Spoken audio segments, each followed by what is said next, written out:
The early reviews for Vampire the Masquerade Bloodlines 2 are in. And, well, let me tell you, when IGN even does not have a lot of good to say about what they're saying, you know it's not gonna be good. It's not gonna be good. We're back with another episode of Before You Buy. That show where we give you some straight up gameplay and our first impressions of the latest games releasing. It's me, Jake, today, and we're talking about Vampire the Masquerade Bloodlines 2. Now, this is the follow up to the 2004 weird PC RPG classic. In this all new adventure, you're in a different setting, the city of Seattle, and you are an elder vampire who wakes up with no memory of why they are there. And also, interestingly enough, you have the voice of another vampire in your head. It's up to you to figure out what the Which is probably the worst spot about this because you get to play you, and then you're not you, which is. Someone saw what they did with Cyberpunk 2077 with Johnny Silverhand and said, you know what, we can do that, but way worse. deal is with that, while also navigating the vampire underworld of Seattle, learning the ins and outs, the power struggles, and the drama. So, up front, this game has been in the works for many years and ultimately ended up with a different development team and a different approach. Now, unlike its predecessor, and they've been pretty upfront about this, it's not really a full-on detailed RPG. It's more of a light action RPG. That's gonna immediately be disappointing to some players, so I just wanted to have that That's gonna be disappointing to roughly 80% of people who even know this game exists. up front. It is not a direct continuation of that type of RPG. It takes the lore and ideas and does something a bit simpler, a bit different. So I went in with my expectations kind of low. If this was supposed to be a vampire powered fantasy, I would have been up for that. I actually kind of want that. You know, prototype with vampire. Cool, right? Sounds amazing, honestly. We don't get enough of that. I think that's a secret market that no one touches. Vampires and werewolves in general are something that no one really does for whatever reason, even though they're obviously culturally massive, because every single person watching this has probably considered in one point in their life would they rather be a vampire or a werewolf. I honestly, I don't know anyone who picks the werewolf, honestly. It's like, but I would still probably play a werewolf powered fantasy game. I ain't gonna lie. It's just that appealing. And no one does these sort of games. It's insane. But also just eager for another vampire game because, in general, they just don't make enough of those. I'd say werewolves too, but today, just for the sake of this, yeah, vampires. They're awesome. So, long story short, unfortunately, Bloodlines 2 is a deeply flawed game that makes a lot of bad decisions. It can be frustrating, kind of hollow, and messy. All that, and yet I still kind of enjoyed playing it personally. It's a game that I just can't recommend to most gamers for various reasons, other than the most patient gamers that can put up with a middling game that still just manages to feel a little unique and special. But it's a tough one, man. For every cool thing this game has, it also ends up having a massive flaw. Where Bloodlines 2 falls flat in mission design and character progression and role-playing elements, it also has an interesting story, some good dialogue, some good vampire gameplay moments, and just cool Yeah, look at this. If this was 50% more smooth and polished, this would have been pretty good combat. But all in all, if the combat's not super fast, you're kind of experiencing not the greatest type of combat. This game is suffering from the New World thing. If you don't know, New World is notorious for its combat. It feels good when you one-shot your enemy. It feels sluggish, slow, and unappealing if you don't. So, yeah. atmosphere. This might be unpopular. I might be completely off base here, but I suspect I still enjoyed this game more than the majority of reviewers out there. And just so you know, before we keep going, we've been playing a review copy. As the IGN always does. Remember, as Alana Pierce herself said, you gotta give those sevens to the AAA games because they're just bigger and they have more stuff, whatever the hell that means. Okay, so 7 is a minimum. And all this footage you see here is captured running on PC and is completely spoiler free. I don't show or spoil a lot of the cooler like vampire abilities or later game moments because that's stuff you should just discover for yourself. But look, just with the I don't know why he would say that he doesn't spoil anything, considering we actually know pretty much almost all the vampire abilities because they were revealed in cinematic trailers a couple of weeks ago. setup at the start, you choose a male or female vampire, and after a Okay, which is the male, which is the female? I'm confused. I need an adult. brief tutorial intro sequence, you're set loose on a small open world Seattle map. It's a snowstorm, it's Christmas time, and the vampires of this city are actually experiencing a fresh change in leadership at the top with the new vampire prince. This is a dialogue heavy game with one of the main characters being a voice in your head. Like, so a lot of conversations kind of go down like long extended codec conversations from Metal Gear Solid. But for me, that absolutely works. Chalk that up with some interesting NPCs around town that Oh god, they still have it. I hate this autistic. Oh, there's something there. Don't you want to miss it? No, no, no. If I want to find things, if I want to go thoroughly through a room, I will do that. You don't have to do something like this so I know that I need to click like a good idiot. that absolutely works.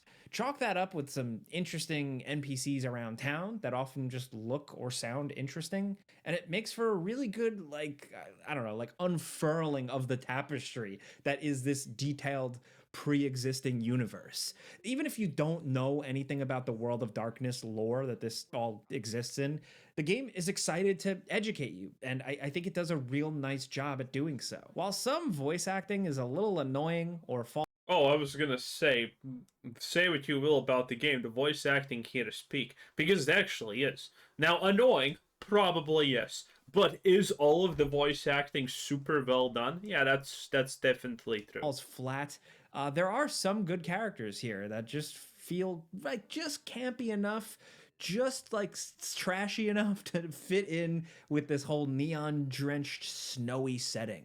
It's got a bit of a lower budget indie feel to it, but it's engaging enough stuff. Now, you choose your vampire clan, which gives you some different abilities. You can lean a little bit more towards combat or And and no clan is locked in day one DLC. What a treat.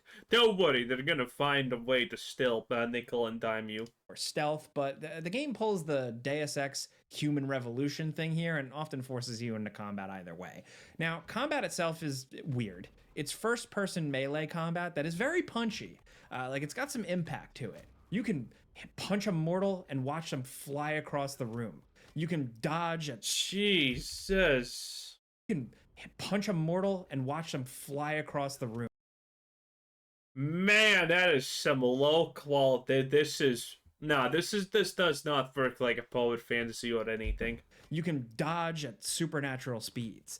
Melee hits are grouped into heavy and light attacks, and along with that, dodging into attacks kind of serves as a light parry, and dodging in a direction and hitting the button activates certain moves. Like backwards will kind of give you a nice kick to knock back enemies, kick them off rooftops and stuff. It actually took me quite a while to grasp this directional thing, and you don't see a lot of it here in the footage, but it works well enough. There is telekinesis too, where you can pull objects from the environment and then throw them. Like if you're sneaking around, you can pick up a bottle to throw to distract guys, or maybe toss an enemy's weapon back at them mid-combat. You can also pick up explosive canisters or enemies' guns and fire them back at them. And it's pretty cool in practice. You could finish off enemies, or you can suck their blood for more health and other things. Holding a trigger gives you access to pressing face buttons for special vampire abilities, like slowing down time, a big ground pound, a taunt that makes enemies vulnerable, super punches, a kind of dishonored blink maneuver, blood attacks, and a bunch more. Now, this combat is all right. It has moments where you feel... I mean, does this look alright? Well, maybe this is just super bad gameplay, but nah, the combat is not alright. really powerful and pull off some cool stuff, but it's flawed. It desperately needs a lock-on of some sort, or just slower enemies, because sometimes you feel like you're just flailing. And also, sometimes pushing enemies back just kind of feels broken because they'll float up or hover over a parked car or get stuck in a corner. it can be janky in general, for lack of a better word. I know it's overused, but it works here. And also, it can be pretty challenging, sometimes fairly, and sometimes BS because you just get like spammed by 4 enemies at once. But again, when you're in a good flow and you flawlessly execute a couple of people, it can really sell the vampire dream. You know, lopping off some heads with your claws, using your abilities to trick enemies to fighting one another, using telekinesis. What the hell is this? Throw explosion. Everyone's like, oh, that thing that just hurt me. Let me see, what was that? Oh, it was an explosion. Now I see. What is this? Trick enemies to fighting one another, using telekinesis to pick up a knife and throw it at another dude, then sucking the last enemy standing. Like, it can be pretty cool, especially thanks to it just feeling flashy, you know? Cool over-the-top finishing animations, camera perspective change. The finishing animations are definitely good enough. Blood and gore, and some decent feedback to the hits. It's not perfect, but it gets the job done, and it's definitely, it's definitely... Yeah, it's kind of sad. You look at this and it's like, it's so close to being actually good. It's so close to being not that bad, at least combat-wise. Again, no one is even talking about the story. I have the feeling that the story is gonna be so bad. There is no way. Definitely got a lot more going on. Because we know that the developers behind this are super woke. They literally the Chinese room is literally currently commending itself for having so much diversity and all of that stuff. So, it's not looking good. I think there's a reason none of the early reviews really talk about the story. It's not because spoilers are not allowed. It's because the moment you start talking about the story, this whole thing just completely explodes. Also, like the video right now, subscribe if you haven't before, and do it now. Hype up the video. It takes less than a second, and I greatly appreciate it. And if you think this is important, more people should know that you probably shouldn't buy Vampire the Masquerade Bloodlines too, then definitely like the video right now. Thank you. Thank you for everyone who does it. I appreciate it. On than the original games in terms of just how it looks and how it feels. Now, exploring the city and engaging with NPCs and enemies involves upholding the masquerade, or the hidden nature of vampire abilities. You can sprint and run around, but sucking people or climbing or vampire speedrunning or other things increases a masquerade meter at the top of the screen. So if you push it too far, the vampires will kill you to preserve their secret. It's a little undercooked, but it works well enough as a trade-off for exploring the city. Like, there's give and take. You do a lot of running around. You're wandering around these streets, just going from mission to mission, but when you know nobody is looking, you can run super fast, dash up a fire escape, and then run and jump and glide across rooftops. So it encourages you to, duck into back alleys, look for pipes or scaffolding to climb, and small streets to dash through when nobody is around. It makes you engage with the environment differently than you would in a normal game. And again, while it's not the craziest thing, it is really fun and a good feeling when you finally get up to the rooftops, away from public eyes, and then you can kind of just Superman run and jump and glide your way across this spooky city. Now, there's a good amount of these abilities on a simple skill tree, but believe it or not, it's flexible and not just completely stuck to the clan type you choose at the start. Well, look at that. The movement seems pretty good, though. That's fun, you see? Again, prototype, but vampire. I think, honestly, that's a money printing machine. You can unlock active clan abilities outside of your clan from your clan trainer NPCs by spending resources you get from sucking the blood of random NPCs that are just roaming the streets. So you can use your vampire vision to see their hearts and tell what type of person they are, meaning they have different blood resources. You can use certain abilities or just convince people to come to a dark alleyway to make out with you, or coerce them into a fight, or trick them, whatever it takes to get the blood. It can be a clunky little NPC system. It kind of feels old and dated with bad AI, but it's also a little charming and old school. Unfortunately, pacing-wise, you get a lot of your abilities. That's not what you want to hear. Hey, the AI is bad and horrible and shit in general. But there's charm to it, I guess? No, not at all. Not at all. abilities early on, leading to the second half feeling like less of a pursuit, you know? I guess the game wants to empower you right at the jump, but it feels like it was balanced a bit off. Pacing in general is kind of a downer. You know, the game starts pretty strong, and then it feels kind of a bit samey with not enough enemy types, and unfortunately, some really, really repetitive side quests. Now, when you go to sleep after a few main missions, the next day kicks in, and there's typically new side quests with the old ones erased. But they're all variations on a few. Wait, that's so lame that they did not make some kind of from the top takedown where you just, squish someone or do something like that. That is also just the combat. Again, this game could have been fun in my opinion. This game could have been good if they just made the combat real good. But unless you're really ridiculously overpowered, I don't think that's gonna happen. Okay? You have games that are fun when you're overpowered, then you have games that are not fun when you're overpowered, and then there are games that get fun when you become overpowered. I think I think this could easily be. It's kind of fun when you're overpowered because you can literally snap your fingers and everyone just explodes type of deal. But until you get to it, is it not a slog? Kind of feels bad, probably. Small things like, bring this here, go and suck this guy, or kill these people. The NPCs He literally landed on a guy's head. that you revisit over and over again to get these side quests are cool. But the missions themselves, after like 2 rounds of them, you'll feel like you've seen enough. And by then, you've probably unlocked plenty of cool abilities and, might not feel the need to grind. That was me, at least. And pacing-wise, the game is broken up by flashback sequences that are unfortunately kind of dull. And I do feel like it's unfortunately like a missed opportunity here because technically these are time changes. So what's the point of these flashbacks? Yeah. So they did the worst thing possible effectively here, right? People wanted a role-playing game where you get to play as a vampire, right?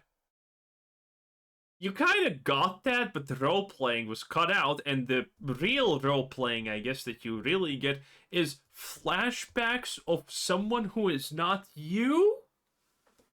Bruv, what do you mean? That's so stupid, that's so lame. Flashback sequences are in the past, but the game doesn't really take advantage of that at all, especially outside. Like, you just kind of feel like you're doing the same thing. So it's like a change up, but it still manages to be dull and the same. All of these sequences still manage to feel just like the same old business where it could have really wowed. Now, dialogue and decision making is very light. While the game does have multiple endings, most of the conversations and dialogue options feel more like, that whole illusion of Yeah, I just looking at this, the fact that you have 4 max dialogue options because controller, man, it does not inspire confidence now, does it? Oof. choice. Your clan or your background you choose just seems to add a little flavor text and not much else save for a few brief moments here and there. Along with that, many times I had dialogue options that, all just kind of led to the same result. And that can just feel unfulfilling. Like, don't string me along contemplating my choices and picking through all these things when it doesn't really do anything, man.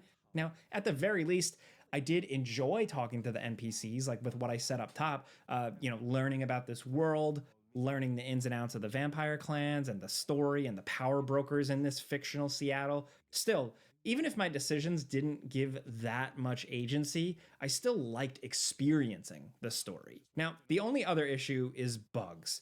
Like I mentioned earlier, some enemy AI is really bad, and some characters would get stuck or float in some instances. From a technical standpoint, I had some very slight stutter on PC despite having a pretty high-end machine. It seems like that notorious Unreal Engine 5 stutter that some games have. Do you think this is gonna be a buy for 90% off, or at least pirate yar har har situation? I noticed it most wandering around the open world, and that is disappointing and annoying. Now, otherwise, it is a decent looking game. Graphically fine, yes, but like in terms of art direction, atmospheric effects, and lighting, it really shined and helped with that snowy noir atmosphere. I love the way the characters look. Some interiors I really wanted to actually like hang out in. and the city streets have a good kind of cold, lonely feel to them, almost reminding me of games like The Darkness or Max Payne. So you could see why, like, Okay, how much is IGN giving this game? That's the real question. and maybe you have a tolerance for down DLC like that. Labs. If you like this video and you found it with low expectations, and then of course like the Chinese room developing it, the clans actually being labs, like anything Vampire the Masquerade Bloodlines 2 down in the comments. If you like this video and you found it informative, because we put out videos every single did that, but that, and then of course like you know what your perspective is with this game. There was that whole pre-order debacle with some of the DLC. So there's no end opinion, huh? It's just like, this is it. We're too afraid even to say good or bad. Jesus. I don't know. Yeah, 90% discount sounds... 90% discount sounds like a buy at this point. Man, that is not a good bot, huh? In any case, that was IG... Well, wait, no, this was Game Ranks. Oof. Well, close enough to IGN, I guess. Anyway, have a nice day. Bye!